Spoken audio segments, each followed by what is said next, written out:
کامل حیا جسے اللہ اور اس کے رسول با حیا کہتے ہیں وہ کون ہے؟ تو اس حدیث میں بہت تفصیل کے ساتھ آقا علیہ الصلوۃ والسلام نے قیامت تک آنے والے امتیوں کو یہ بات پورے طریقے سے سمجھا دی، جس میں کوئی اب ڈاؤٹ نہیں رہا، کوئی شبہ نہیں رہا، کوئی کمی نہیں رہی۔ حضرت عبداللہ ابن مسعود رضی اللہ تعالیٰ عنہ روایت فرماتے ہیں کہ ایک مرتبہ رسول اللہ صلی اللہ علیہ وسلم نے ہم صحابہ سے فرمایا، استحیوا من اللہ حق الحیا، کہ تم اللہ تعالیٰ سے ایسے حیا کرو جیسے اسے حیا کرنے کا حق ہے۔ صحابہ نے عرض کیا کہ ہم نے کہا قلنا یا رسول اللہ انا لنستحیی والحمد للہ، ہم اللہ تعالیٰ سے حیا کرتے ہیں، اللہ کا شکر ہے ہمارے اندر حیا موجود ہے۔ نبی علیہ السلام نے فرمایا اللہ سے ایسے حیا کرو جیسے کہ حیا کرنے کا حق، انہوں نے کہا الحمدللہ ہم حیا کرتے ہیں، یہ بات ہو گئی۔ فرمایا قال لیس ذالک، نہیں ایسے نہیں، بلکہ اللہ تعالیٰ سے حیا کرنا ایسا ہے کہ اس سے ایسے حیا کرو جیسے حیا کرنے کا حق ہوتا ہے۔ لیس ذالک ولکن الاستحیاء من اللہ حق الحیا، حیا کا حق ادا کرو۔ پھر اس کو نبی علیہ السلام نے کھولا کہ اس کا کیا مطلب ہے۔ پہلی بات آقا نے کیا فرمائی، ان تحفظ الرأس وما وعى، تو اپنے سر کی حفاظت کر اور جن چیزوں کو سر نے گھیرا ہوا ہے ان کی حفاظت کر۔ سر کو کن چیزوں نے گھیرا ہوا ہے؟ اور سر میں کیا ہے؟ سر کے اندر سب سے پہلے تو سوچ اور فکر ہے، آنکھیں، کان، ناک اور زبان۔ سوچ کی حفاظت سب سے پہلے۔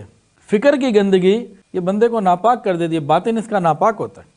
یہ فکر کی گندگی بہت بری چیز ہے۔ کتنے ایسے لوگ ہوتے ہیں کہ دماغ میں ہر وقت شہوت بھری رہتی ہے، ہر وقت عورتوں کا خیال، حتیٰ کہ نماز میں بھی عورتوں کا خیال، یہ فکر کی گندگی ہے۔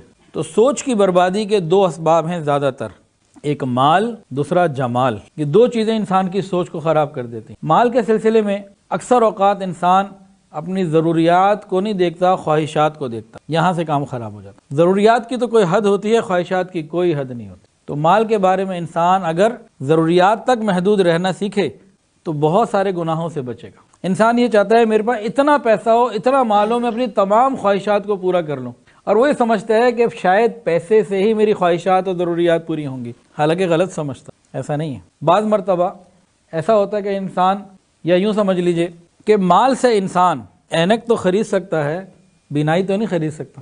مال سے انسان اچھے کپڑے تو خرید سکتا ہے، اندر کا سکون تو نہیں خرید سکتا، جسم کی خوبصورتی تو نہیں خرید سکتا۔ مال سے انسان اے سی تو لگا سکتا ہے گھر میں، انوائرمنٹ کو تو بہت ٹھنڈا کر سکتا ہے، لیکن دل کی ٹھنڈک تو اے سی سے نہیں مل سکتی۔ مال سے انسان قیمتی بستر تو خرید سکتا ہے، قیمتی بیڈ تو خرید سکتا ہے، لیکن میٹھی نیند تو نہیں خرید سکتا۔ مال سے انسان دوائیاں تو خرید سکتا ہے، لیکن صحت تو نہیں خرید سکتا۔ مال سے انسان خوش آمدی لوگوں کو تو اپنے قریب کر سکتا ہے، لیکن محبت کرنے والوں کو تو نہیں خرید سکتا۔ اخلاص والے تو مال سے نہیں خریدے جاتے۔ تو معلوم ہوا بہت ساری چیزیں ایسی ہیں جو مال ہونے کے باوجود بھی نہیں مل پاتی۔ تو مال کے بارے میں کیا کرنا ہے کہ بھئی جو اللہ کی طرف سے آ رہا ہے صبر شکر کرے اور اپنی ضروریات تک محدود رہے۔ خواہشات کی تو کوئی حد ہی نہیں ہے۔ ہاں وسائل بڑھے ہیں، کچھ خواہشات شریعت میں رہتے ہوئے پوری ہو سکتی ہیں تو ٹھیک ہے، کوئی منع نہیں ہے، لیکن اس کے لیے انسان حرام سے بچے۔ اور دوسری چیز جو ہمارا اصل ٹاپک چل رہا ہے حیا سیریز کا، جمال۔ یہ جمال بھی نا صرف یہ نہیں ہے کہ عورت ہی کے اندر جمال ہے یا نامحرم کے اندر ہی جمال ہے، عورت کے لیے مرد میں، مرد کے لیے عورت میں، نہیں۔ جمال بھی بہت بڑا لفظ ہے۔ کوئی مکان اچھا لگا، کوئی گاڑی اچھی لگی، کوئی لباس اچھا لگا، کوئی درخت اچھا لگا، کسی بھی چیز میں خوبصورتی ہے بندے کو اچھی لگتی۔ ہر چیز کو شریعت میں رکھنا ہے، چاہے نامحرم اچھی لگ جائے۔ تو نگاہ کی حفاظت یہ آج تقریباً ناممکن ہوا پڑا ہے۔ حالانکہ جو شخص نگاہ کی حفاظت کرنا سیکھ لے، اسی ایک پوائنٹ کے اوپر ایمان کی حلاوت بھی ملتی ہے، اور اسی ایک پوائنٹ کے اوپر نسبت کا نور بھی انسان کو مل جاتا ہے، ولایت مل جاتی ہے۔ قرآن مجید نے فرمایا ایک چیز کے دیکھنے کا حکم، وہ کون سی چیز؟ اللہ والوں کے چہرے۔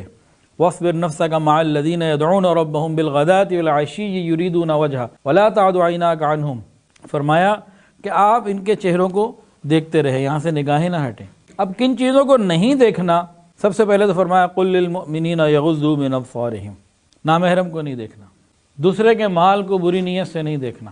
اور تیسری چیز جو نہیں دیکھنی، جو سب سے زیادہ مشکل ہے، اپنی نیکیوں کو نہیں دیکھنا، اپنی خوبیوں کو نہیں دیکھنا۔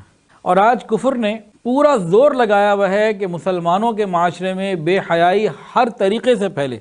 سوشل میڈیا کا کوئی نیٹ ورک لے لیجئے، کوئی ایڈورٹائزمنٹ دیکھ لیجئے، سڑکوں پہ بورڈ لگے ہوتے ہیں وہ دیکھ لیں، اخبار دیکھ لیں، رسائل دیکھ لیں، کہیں چلے جائیں، ہر جگہ بے حیائی کسی نہ کسی طریقے سے آپ کو نظر آئے گی۔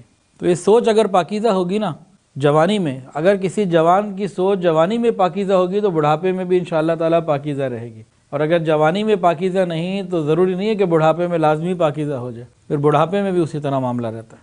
تو انسان اگر اپنی سوچ کو پاک کر لے تو یہ اللہ تعالیٰ سے حیا کرنے کے اندر آتا ہے۔ پھر سوچ کی ناپاکی میں ایک معاملہ اور بھی ہے، سوچ کی گندگی میں، وہ کیا ہے؟ بدنیتی۔ یہ بدنیتی کیا ہے؟ سوچ کی ناپاکی ہے۔ ایک آدمی نامحرم کو تو نہیں دیکھتا، لیکن وراثت کے معاملے میں، دوسرے اور کسی معاملے میں بدنیت ہے، لوگوں کے حق پہ ڈاکہ ڈال رہا ہے۔ آگے ہے نا، اللہ تعالیٰ سے حیا تو نہیں کر رہا۔ پھر ان تحفظ الرأس وما وعى، تو ابھی صرف ہم ذہن پہ پہنچے ہیں، ابھی تو اب نیچے آنا ہے۔